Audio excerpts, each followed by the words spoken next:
नमस्कार मंडळी, श्री स्वामी समर्थ. मी संध्या. माझ्या चॅनलमध्ये तुम्हा सर्वांचं खूप खूप मनापासून स्वागत करते. बघा, आज आपण जाणून घेणार आहोत की धनत्रयोदशीची पूजा कशी करायची. यालाच धनतेरस सुद्धा म्हटलं जातं. तर हीच पूजा आपण कशी करायची, अतिशय साध्या सोप्या पद्धतीने कशी करायची, हे आज आपण या व्हिडिओमध्ये जाणून घेणार आहोत. बघा, यंदा 29 ऑक्टोबर 2024 मंगळवारी आहे धनत्रयोदशी. बऱ्याच जणांना बघा असं वाटतं की धनत्रयोदशीची पूजा ही फक्त डॉक्टर किंवा वैद्यकीय क्षेत्रामध्ये जे आहेत त्यांनीच ही पूजा करायची असते. पण असं काही नाही. आपण आपल्या घरामध्ये सुख समृद्धी टिकून राहावी, घर धनधान्याने भरलेलं राहावं, आपल्या घरामध्ये माता लक्ष्मी स्थिर राहावी, घरातील सर्वांना चांगलं आयु आरोग्य लाभावं, यासाठी आपल्याला धनत्रयोदशीची पूजा करायची असते. आता बघा, ही पूजा आपण कशी करायची.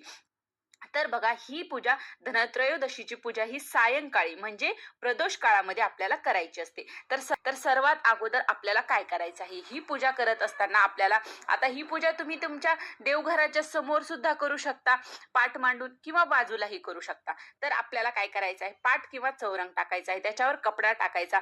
सर्वात अगोदर आपल्याला दिवा लावून घ्यायचा. जर तुमच्याकडे धन्वंतरी देवाची जर फोटो असेल किंवा धन्वंतरीची मूर्ती असेल तर तुम्ही ती सुद्धा तिथे मांडून त्याची पूजा करू शकता. त्याचबरोबर आपल्याला या पूजेमध्ये भगवान विष्णू, माता लक्ष्मी यांचा एकत्रित फोटो असतो. गणपती, लक्ष्मी, गणपती आणि सरस्वती असा एक फोटो असतो, तो सुद्धा जरी असेल तरीही चालेल, किंवा असा फक्त लक्ष्मीचा फोटो जरी असेल तरीही चालेल. आणि याचबरोबर आपल्याला गणेशाची पूजा करायची असते. तर या दिवशी मुख्य म्हणजे आपल्याला धन्वंतरी देवाची पूजा करायची असते. तर धन्वंतरी ही आरोग्याची देवता मानली जाते. बघा, ज्या वेळेस सागर मंथन झालं होतं त्यावेळेस 14 रत्न बाहेर पडली होती. त्यात चंद्राचा थोरला भाऊ म्हणून धन्वंतरी हे 5वे रत्न बाहेर पडले होते. श्यामवर्ण, माथ्यावर मुकुट, डाव्या हातात कुंभ आणि उजव्या हातात उभयंकर म्हणून आश्वासने देत असलेली धन्वंतरीची मूर्ती, बघा, ज्यांच्यापासून आयुर्वेदाचा विकास पावला म्हणून त्यांना आदिदेव, अमृत योनी आणि सुधापाणी अशा नावांनीही त्यांना ओळखले जाते. त्यांच्यामुळे अनेक औषधांचा विकास झाला, अनेक वनस्पतींचे औषधी तत्व देवांना समजले. त्याचबरोबर भगवान विष्णूंचा 24वा अवतार म्हणून सुद्धा धन्वंतरी देवांना ओळखले जाते. तर याच धन्वंतरी देवाची आपल्याला या दिवशी मुख्य म्हणजे विशेष म्हणजे त्यांची पूजा करायची असते. तर आपल्याला सर्वात अगोदर आपल्याला कलश स्थापन करून घ्यायचा आहे. आता कलश कसा स्थापन करायचा हे आपल्या सर्वांना माहिती आहे, मी थोडक्यात सांगते. अगोदर आपल्याला खाली तांदळाची रास टाकायची आहे, तुम्ही प्लेटमध्ये सुद्धा ठेवू शकता. त्याच्यावर तांब्या ठेवायचा, तांब्याच्या 5ही बाजूला रेषा ओढून घ्यायच्या, स्वस्तिक काढायचं. त्याच्या गळ्याला आपल्याला कलावा किंवा दोरी बांधून घ्यायची, त्याच्यावर 5 विड्याची किंवा आंब्याची पानं ठेवायची, त्यामध्ये 1 सुपारी आणि 1 रुपयाचं नाणं टाकायचं, हळद, कुंकू, अक्षदा, फूल टाकायचं.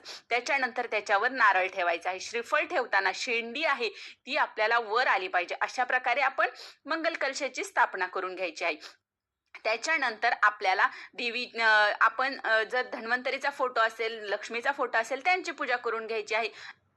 त्याच्यानंतर आपल्याला गणपती बाप्पाची पूजा करून घ्यायची आहे. गणपती बाप्पाला अगोदर पाण्याने, पंचामृताने स्नान घालून घ्यायचं. हे करत असताना ओम गंगणपतये नमः, ओम गंगणपतये नमः या मंत्राचा जप करायचा आहे. त्याच्यानंतर गणपती बाप्पाची आपल्याला प्राणप्रतिष्ठा करायची. तर तुम्ही गणपती बाप्पाला विड्याच्या पानावर तांदूळ टाकून तिथेही ठेवू शकता, किंवा चौरंग किंवा खाली सुद्धा नुसतं तांदूळ टाकून त्याच्यावर गणपती बाप्पा ठेवू शकता. आणि गणपती बाप्पाची पंचोपचारे आपल्याला पूजा करून घ्यायची आहे.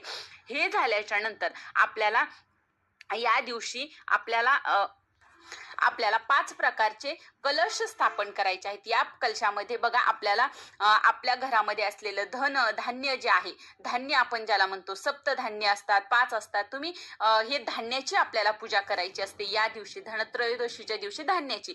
तर आता जर तुम्ही असे बोळके म्हणतो आपण याला, जर बोळके मिळाले तर ते घेऊन येऊन त्याच्यामध्ये धान्य ठेवू शकता, किंवा तुम्ही वाट्यांमध्ये किंवा खाली सुद्धा हे टाकून याची धान्याची आपण पूजा करू शकतो. जसं तुमच्याकडे करत असतील तसं करा. बऱ्याच ठिकाणी हे धान्यामध्ये, ह्या बोळक्यामध्ये धान्य टाकतात, काही ठिकाणी खाली टाकतात, काही ठिकाणी वाटीमध्ये पण हे धान्य टाकलं जातं आणि ह्या सप्तधान्यांची, 5 धान्यांची, 3 धान्यांची पूजा केली जाते. तर अशा प्रकारे आपल्याला धान्याची पूजा करायची आहे. आणि त्याचबरोबर आपल्या घरामध्ये असलेले औषधी जे पदार्थ आहेत त्यांची देखील आपल्याला पूजा करायची आहे. बऱ्याच वेळेला बघा, दवाखान्यात जाण्या अगोदर आपण आपल्या घरातील उपचार करत असतो. म्हणजे हळकुंड आपण उगाळून घालतो लहान मुलांना त्यांच्या कपाळावर, किंवा तुळशीचा पानाचा काढा देतो, आल्याचा काढा देतो. तर ह्या प्रकारचे जे उपचार असतात हे आपण अगोदर करत असतो आणि त्याचा गुणही आपल्याला बऱ्यापैकी येत असतो. तर असे जे पदार्थ आहेत आयुर्वेदिक पदार्थ, तर या आयुर्वेदिक पदार्थांचा आपल्याला या पूजेमध्ये आपल्याला समावेश करायचा आहे. जसं आता हळकुंड आहे, तुळशीचा पाला आहे, कोरफड आहे, जे कुठल्या आपल्या घरामध्ये औषधी वनस्पती असतील त्या ठेवून आपल्याला त्यांची सुद्धा पूजा करायची आहे. त्याचबरोबर आपल्याला सर्वात महत्वाचं म्हणजे या पूजेमध्ये आपल्याला नैवेद्य कुठला दाखवायचा आहे, तर नैवेद्यामध्ये आपल्याला धने आणि गुळ याचा नैवेद्य, आपल्याला विशेष याचं महत्व आहे. तर धने आणि गुळाचा आपल्याला नैवेद्य दाखवायचा आहे आणि मंत्र म्हणायचा आहे. आणि त्याचबरोबर हा धन्वंतरीचा जो मंत्र आहे, जो आपल्या नित्यसेवेमध्ये दिलेला आहे, तो मंत्र आपल्याला म्हणायचा आहे. तो तुम्ही 11 वेळेस, 21, 51, 108 जसं आपल्याला शक्य होईल त्याप्रमाणे आपल्याला तिथे तो मंत्र म्हणायचा आहे. त्याचबरोबर विष्णू गायत्री मंत्र सुद्धा आपल्याला या दिवशी 1 माळ जपायची आहे. आणि बघा, त्याचबरोबर या पूजेमध्ये आपल्या घरामध्ये असलेले जे पैसे आहेत, सोनं आहे, जे काही धन आपण ज्याला म्हणतो, ते सुद्धा आपण या पूजेमध्ये मांडू शकता. म्हणून बघा, बऱ्याच ठिकाणी असं म्हटलं जातं की या सोनं आणि पैसे, धन याची पूजा लक्ष्मी पूजनाला केली जाते. या दिवशी फक्त आयुर्वेदिक जे औषधी जे वनस्पती आहेत त्यांची पूजा केली जाते, धान्याची, सप्तधान्यांची पूजा केली जाते असं म्हणतात. जसं तुमच्याकडे करत असतील तुम्ही तसं करा. आणि जर इच्छा असेल तर तुम्ही या दिवशी, धनत्रयोदशीच्या दिवशी सुद्धा तुम्ही सोन्याची, पैशाची पूजा करू शकता. त्याचबरोबर बघा, धनत्रयोदशी म्हणजे अश्विन महिन्यातील 13वी तिथी मानली जाते. म्हणून या तिथीला या दिवशी 13 संख्येला जास्त महत्व दिलेलं आहे. बऱ्याच ठिकाणी बघा, या दिवशी 13 दिवे लावले जातात, 13 पंत्या या दिवशी लावल्या जातात. काही काही ठिकाणी 13 कणकीची दिवे तयार करतात आणि त्याने आरती केली जाते.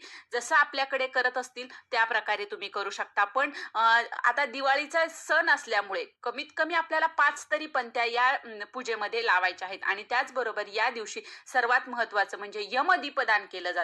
आपल्या घरामध्ये अकाल मृत्यू टळावी, त्याचबरोबर अकाल मृत्यू म्हणजे ऍक्सिडेंट वगैरे असे काही घटना आपल्या घरामध्ये होऊ नये, सर्वांना दीर्घ आयुष्य लाभावं यासाठी आपल्याला हे यमदीपदान केलं जातं. या प्रकारे आपल्याला धन्वंतरीची पूजा करायची आहे आणि धन्वंतरी देवाला मनापासून स्मरण करून आपल्याला त्यांना प्रार्थना करायची आहे की घरातील सर्वांना दीर्घ आयुष्य आणि उत्तम आरोग्य लाभू दे, अशी प्रार्थना करायची आहे. आता ही झाली पूजा. त्याच्यानंतर आपल्याला दुसऱ्या दिवशी त्याची उत्तर पूजा म्हणजे विसर्जन कसा करायचं, तर सकाळी म्हणजे दुसऱ्या दिवशी सकाळी लवकर उठून शुचिर्भूत होऊन देवाला नमस्कार करायचा. आणि आपलं जर काही चुकलं असेल तर देवाकडे क्षमा मागायची. आणि नंतर सर्वात अगोदर आपल्याला त्या सर्व पूजेवर अक्षता टाकायच्या आणि नंतर कलश हलवायचा.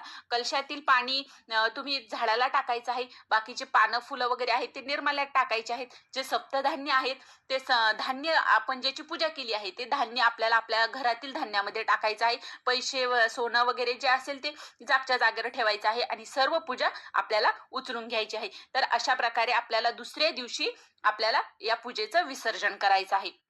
तर अशा प्रकारे आपल्याला धनत्रयोदशीची पूजा करायची आहे. तर ही छोटीशी माहिती होती की धनत्रयोदशीची पूजा कशी करायची हे मला तुमच्यापर्यंत पोहोचवायचं होतं. तर कसा वाटला व्हिडिओ नक्की कमेंट करून सांगा. आणि जर हा व्हिडिओ आवडला असेल तर माझ्या व्हिडिओला लाईक करा, जास्तीत जास्त लोकांपर्यंत हा व्हिडिओ शेअर करा आणि माझ्या चॅनलला सबस्क्राईब करा. श्री स्वामी समर्थ.